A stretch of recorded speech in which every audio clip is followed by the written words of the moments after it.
오늘 말씀의 은혜가 능력이 저와 여러분에게 임하시기를 간절히 예수님의 이름으로 축원합니다.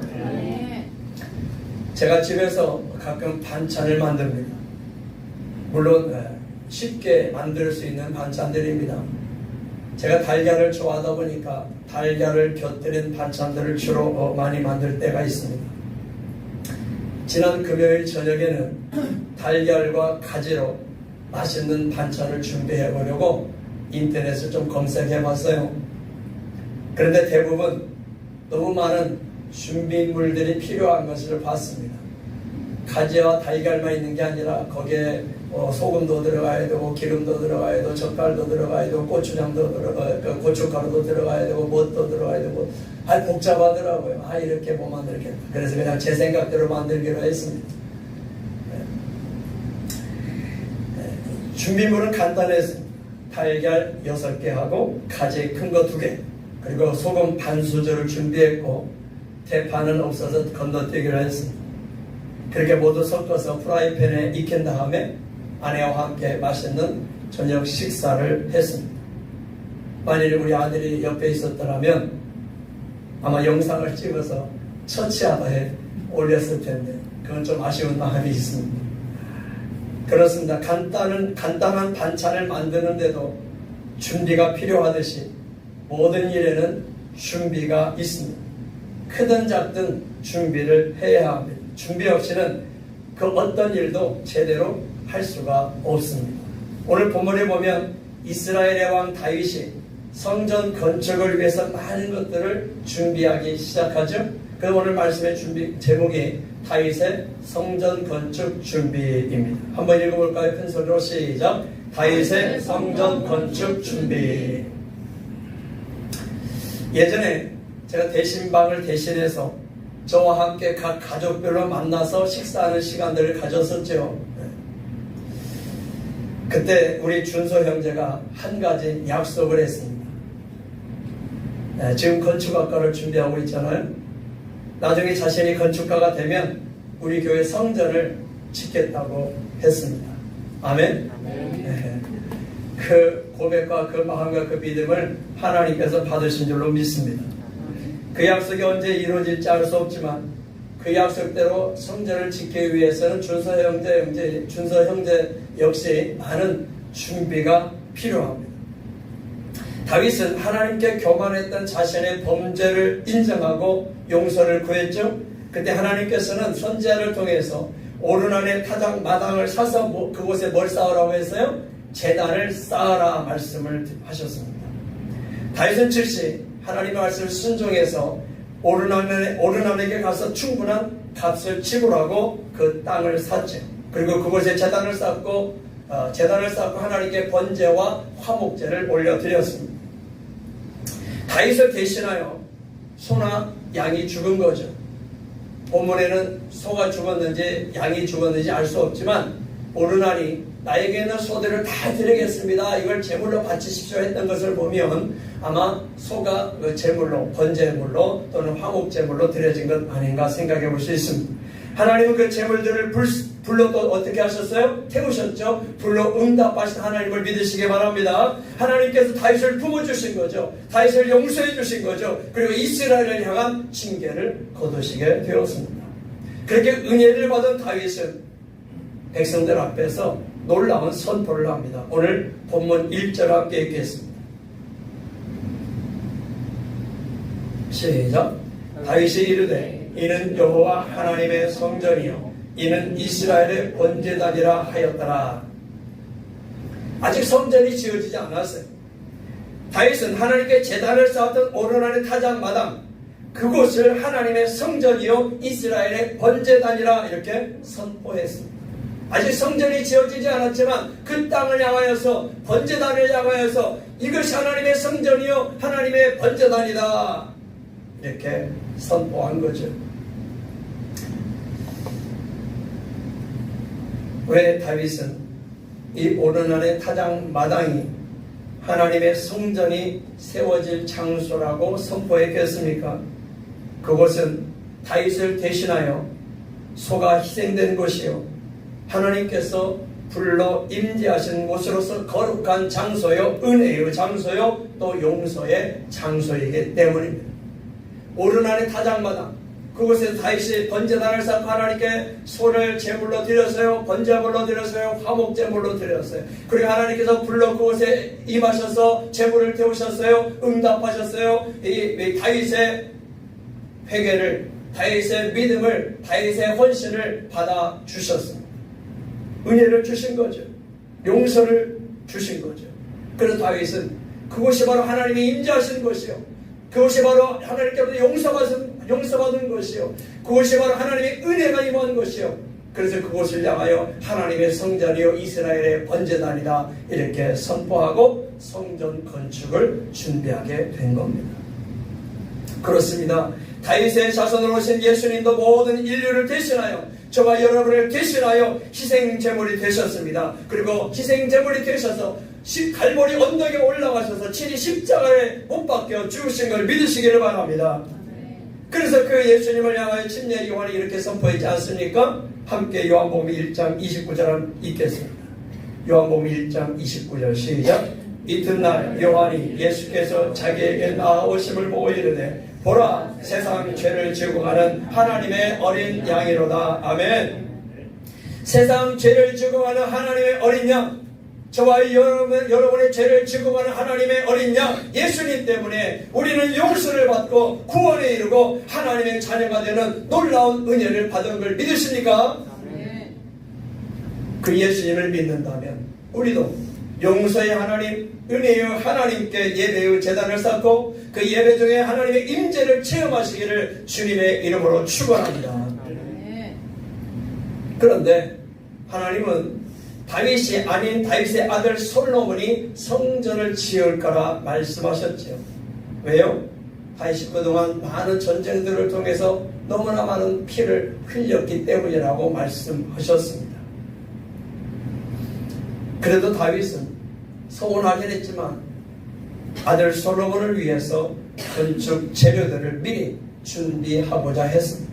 오늘 보면 5절 함께 읽겠습니다. 5절 시작.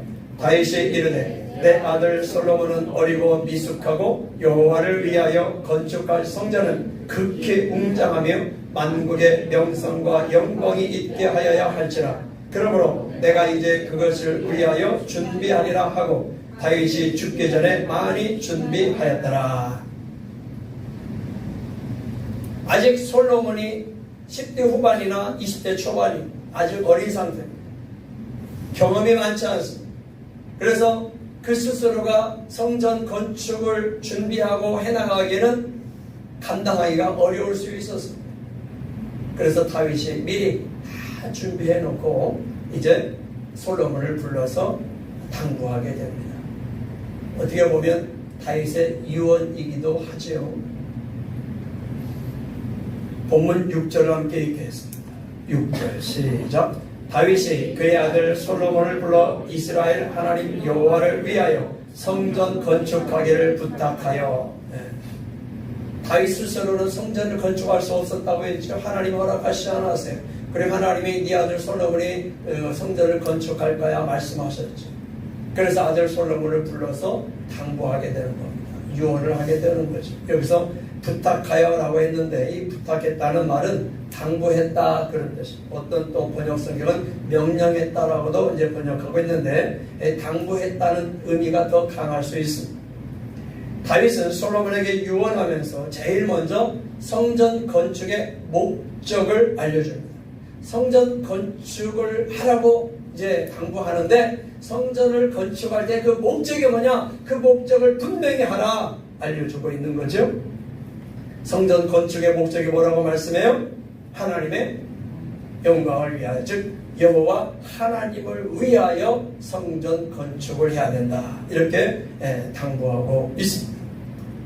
뉴스를 보면 우리나라 지자체장들 가운데에 자신의 이름이나 자신의 업적을 남기기 위해서 대규모 공사를 하는 경우가 종종 있습니다. 막대한 예산을 들이고 모자라면 어떻게 해요? 은행 대출까지 받아서 시청사를 짓거나 구청사를 짓거나 하죠. 우리 동구청도 청사진지라고 얼마나 공무원들이 애를 썼습니까? 얼마나 고생했습니까? 월급도 제대로 받지 못하고. 물론 지금이야 뭐 다 이제 월급을 받았겠죠. 밀린 것들. 또 사람들이 오지 않는 곳에 큰 놀이공원, 테마파크라고 하죠. 그 큰 놀이공원을 세워놓기도 합니다. 얼마 전에 뉴스도 나왔잖아요. 작년에 어떤 섬 쪽에다가 강이 있는 섬에다가 큰 테마파크, 큰 놀이동산을 만들고 막 상가들을 만들고 했어요. 상가들이 입점을 했어요. 근데 사람들이 안 와요. 이 상가들이 망하죠. 다 떠나가죠. 텅텅 빈 상가들만 남아있는, 녹슨 테마파크만 남아있는 그런 모습들 보이지 않습니까? 또 어떤 지자체장은 공원을 만들어 놓고 그곳에 큰 중앙상들을 만들어 놓고 여기에 사람들이 와서, 관광객들이 와서 사진 찍게 만들자. 그런데 아무도 안 와요. 자신의 이름을 남기기 위해서, 자신의 업적을 남기기 위해서 막대한 예산을 투자하는 거죠.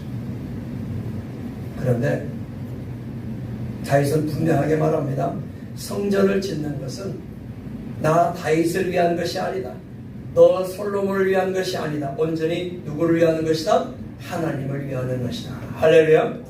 그렇습니다. 사랑하는 성도 여러분, 우리는 하나님의 영광을 위하여, 예수님의 이름을 존귀하게 하기 위하여 사는 것임을 믿으시기 바랍니다.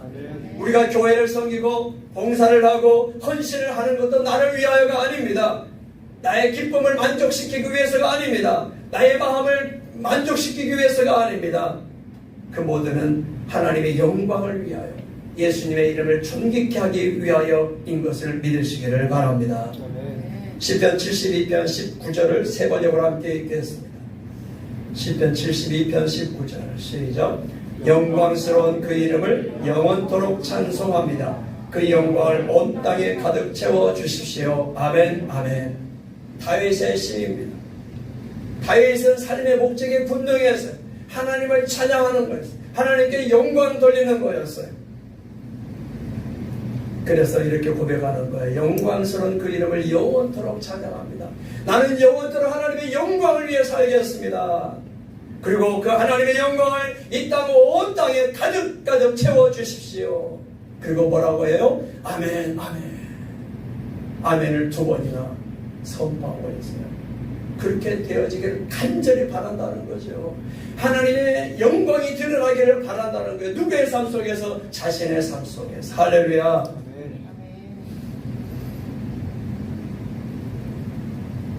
오늘 우리의 어느 생활이 하나님께 영광이 되고 있습니까? 오늘 우리의 행동이 예수님의 이름을 존귀하게 하고 있습니까? 그렇게 되기를 주님의 이름으로 축원합니다. 다윗은 아들 솔로몬에게 성전 건축에 대한 유언을 하면서 당부만 하지 않았습니다. 격려와 축복도 빼놓지 않았습니다.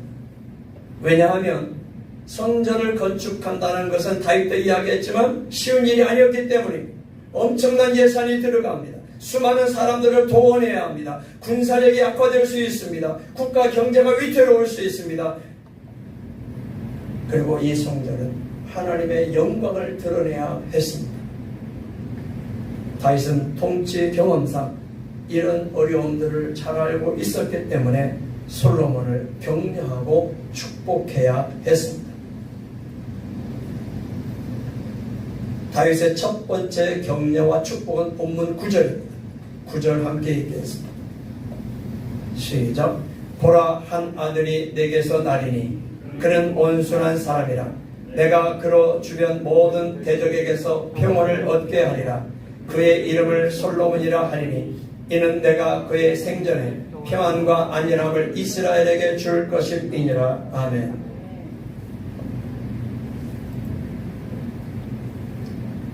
다시 한번 읽어볼까요? 9절 시작. 보라, 한 아들이 내게서 나리니 그는 온순한 사람이라. 내가 그로 주변 모든 대적에게서 평온을 얻게 하리라. 그의 이름을 솔로몬이라 하리니 이는 내가 그의 생전에 평안과 안전함을 이스라엘에게 줄 것임이니라. 다윗이 말하죠. 솔로몬아, 하나님이 예전에 나에게 말씀하시기를 너는 하나님이 주신 아들이라 하셔서 그래서 하나님이 주변 원수들로부터 너와 이스라엘을 지켜주신다고 약속하셨어. 할렐루야. 그렇습니다. 사랑하는 성도 여러분, 우리는 하나님의 자녀들입니다. 하나님이 우리를 지켜주실 것을 믿으시기 바랍니다. 그래서 고린도전 10장 31절에 뭐라고 말씀해요? 너희가 먹든지 마시든지 무엇을 하든지 다 하나님의 영광을 위하여 하라 말씀하고 있어요. 우리는 하나님의 자녀들이기 때문에 하나님이 그래서 우리를 지켜주실 것이기 때문에 우리의 삶은 하나님의 영광을 위하여 나가야 될 줄로 믿습니다.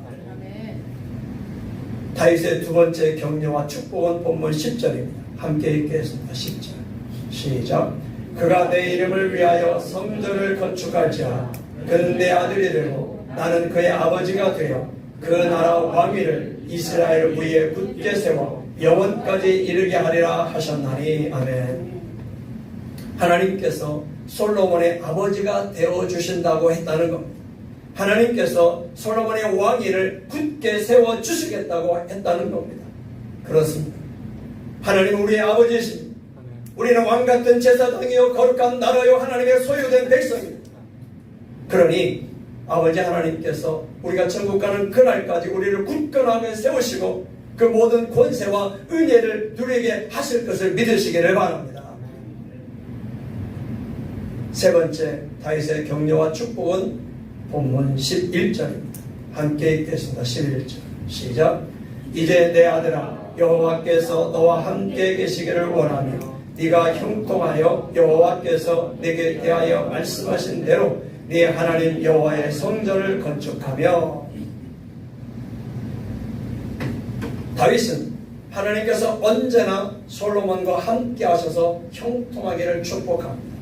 하나님이 약속하셨잖아요. 내가 너의 아들 솔로몬과 영원히 함께 할 거야. 굳건하게 해줄 거야. 지켜줄 거야. 그러니 하나님께서 약속하신 그 말씀대로 아들 솔로몬아 너와 함께 하셔서 그 하나님이 약속하신 대로 너와 함께 하셔서 네가 형통하기를 바란다. 이렇게 축복하는 거죠.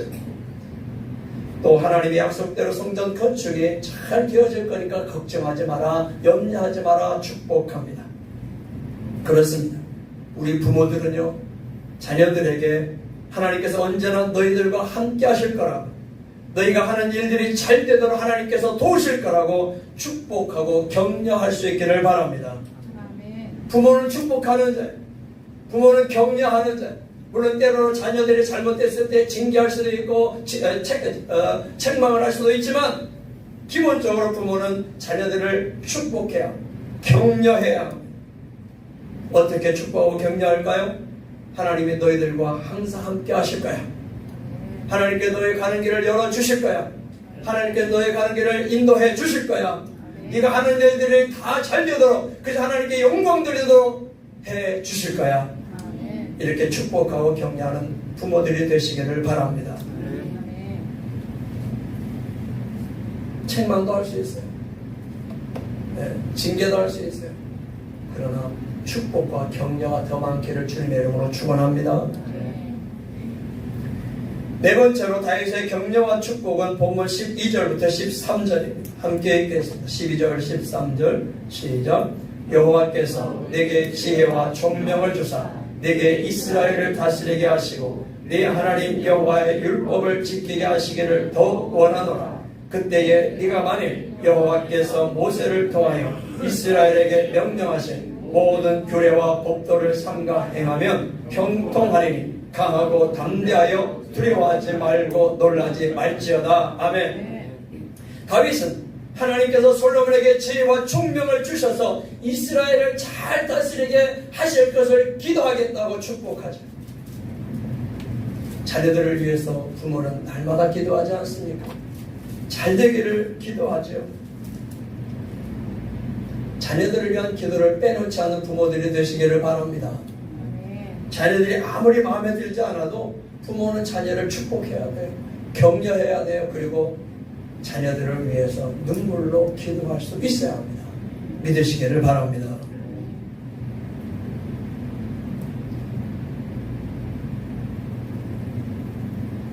솔로몬이 지혜의 왕이 되었지 않습니까? 솔로몬이 하나님 앞에 지혜를 구했죠. 그래서 하나님께서 축복하셔서 지혜뿐만 아니라 이것저것 다 주셨잖아요.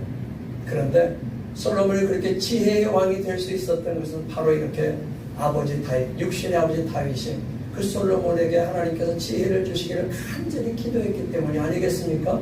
하나님의 다윗의 기도를 들으시고 응답하신 줄로 믿습니다. 그러니 부모의 기도는 결코 땅에 떨어지지 않는 겁니다. 자녀를 위한 부모의 기도 하나님이 반드시 하나님의 때에 응답하실 줄로 믿으시기를 바랍니다. 또한 다윗은 솔로몬이 하나님의 말씀을 잘 지켜나가기를 당부하면서 강하고 담대하여 두려워하지 말라고 용기를 심어줍니다. 그렇습니다. 우리 부모들은 자녀들에게 하나님께서 지혜와 총명 주시기를 기도합시다. 자녀들이 하나님의 말씀을 잘 지켜나가기를 당부하고 그렇게 되도록 기도합시다. 자녀들에게 잘할 수 있다고, 잘 될 거라고, 하나님이 함께 하셔서 도와주실 거라고 염려하지 말라고 용기를 내라고 힘을 내라고 격려하는 부모들이 되시기를 주님의 이름으로 축원합니다. 마지막으로 다윗은 이스라엘의 이제 모든 지도자들에게 명령합니다. 첫 번째 명령은 본문 17절입니다. 함께 읽겠습니다. 17절 시작. 다윗이 또 이스라엘 모든 방백에게 명령하여 그의 아들 솔로몬을 도우라 하여 이르되, 이스라엘의 모든 지도자들은 아직 어리고 부족한 솔로몬을 힘껏 도우라고 명령하고 있습니다. 그렇습니다. 교회는 목사와 성도들이 함께 세워가는 겁니다. 믿습니까? 목사와 성도와 성도들 모두 동역자들인 걸 믿으시기 바랍니다. 그러므로 서로 격려하고 서로 축복하고 서로 용기를 심어주고 서로 일깨워주고 서로 섬겨주고 함께 헌신해 나갈 수 있기를 주님의 이름으로 축원합니다. 그럴 때 교회는 아름답게 세워져 나갈 수가 있는 겁니다. 다윗이 이스라엘 지도자들에게 했던 두 번째 명령은 19절입니다. 19절 함께 읽겠습니다. 시작.